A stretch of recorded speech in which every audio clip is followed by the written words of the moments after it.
আপনারা সব ভালো আছেন ইনশাআল্লাহ? আজকে হানিফপাড়ের ঠ্যাঙ্গাতো বাজার ব্যবসায়ী যারা আছে এগুলি একটা ছোট একটা আয়োজন হয়েছে। এখানে কলাকান্দা ইউনিয়নের কিছু লোক আমাদের আছে, অন্যান্য গ্রামের আমাদের মুরব্বী আছে কিছু, যেমন আমাদের সাবেক বাজারের মনুষ্য সাবেক সভাপতিরাও আছে, বর্তমান সভাপতিরাও আছে। এরপরে আমাদের পৌরসভার মেয়র প্রার্থী সাবেক মেয়র প্রার্থী সেলিমে আছে। আর বেশিরভাগই আমার গ্রামের আমার ইউনিয়নের লোকজন। আসলে আমরা ঠ্যাঙ্গাতোর ব্যবসা করি হানিফপাড়ের অনেক ব্যবসায়ী একে আমরা অপরকে চিনি না। আর বিশেষ করে এই চিনা জানার জন্যই আজকে মোটামুটি একটা ছোট একটা আয়োজন করছি যে আমরা আসলে হানিফপাড়ের এতগুলি ব্যবসায়ী ঠ্যাঙ্গাতোর ব্যবসা করি, হ্যাঁ, কেউ কেউ সাথে আমাদের সম্পর্ক নাই, পরিচয় নাই, চিনা নেই, জানা নাই। আজকে এই আয়োজনের মাধ্যমে এখন যারা আমরা উপস্থিত আছি আরো দুই করে কিছু আলোচনা করবো, বলবো, আমরা আমাদের পরিচয় দিব। আর আরেকটা বিশেষ কথা হলো, যেহেতু সামনে ইউনিয়ন পরিষদ নির্বাচন আসতেছে, সেই নির্বাচনে আমি একজন প্রার্থী।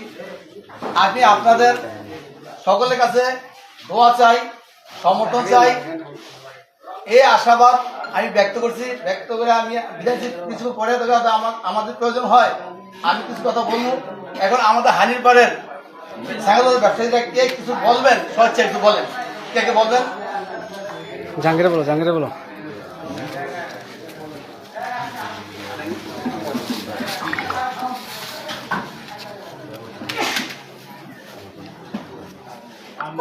বলো বলো, জাহাঙ্গীর বলো।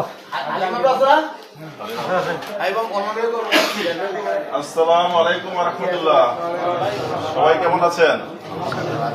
আলহামদুলিল্লাহ। এখানে ৬ নং কলাকান্দা ইউনিয়নের আমাদের যে ইঞ্জিনিয়ার শফিক মামা আমাদের যে দাওয়াত করছে আমাদের একসাথে খাওয়ার জন্য এবং ভ্রাতৃত্ব স্থাপন করার জন্য। কারণ আল্লাহ রাব্বুল আলামিন আমাদেরকে পৃথিবীতে পাঠাইছে মুসলমান বানায়া, এবং মুসলমানের কিছু কাজ আছে, কর্ম আছে, আমাদের কাজ করে খেতে হয়। সেই ক্ষেত্রে আমরা কি বাজারে আসছি, দোকান চালাই বিভিন্ন সময়। আজকে এমন কিছু লোক আমি দেখছি যাদেরকে আমি চিনি না, অথচ আমাদের বাজারে দোকানদার, ব্যবসায়ী, তাই না? তো এই যে ভ্রাতৃত্ব স্থাপনের জন্য যে আমরা একসাথে হইতে পারছি, সেই জন্য সর্বপ্রথমে সেই মনিবের দরবারে শুকরিয়া আদায় করে সকলে বলি আলহামদুলিল্লাহ। আল্লাহ রাব্বুল আলামিন আমাদের দুনিয়ায় পাঠাইছে মুসলমান বানায়া, মুসলমানের কিছু কাজ আছে, আমরা হালাল ভাবে যাতে আমরা ব্যবসা করতে পারি, আল্লাহ রাব্বুল আলামিন আমাদের সেই তৌফিক দান করুন। এবং ইনশাআল্লাহ আমরা যাতে সবাই সঠিকভাবে একজনের বিপদে যাতে আরেকজন যাইতে পারি, তাই না?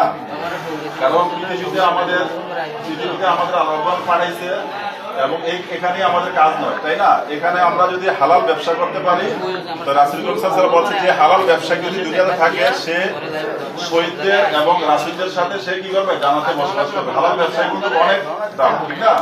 তো সেই জন্য আমাদের সবাইকে হালালভাবে ব্যবসা করার তৌফিক দান করুন। সবাই বলে আমি ইনশাআল্লাহ। মামা যে নিয়তে আয়োজন করছে আমরা সবাই জানি, ইনশাআল্লাহ আমাদের সবাইকে সেভাবে চলার তৌফিক দান করুক। এই বলে আমার সংক্ষিপ্ত আলোচনা এখানে শেষ করছি। আসসালামু আলাইকুম ওয়া রাহমাতুল্লাহ।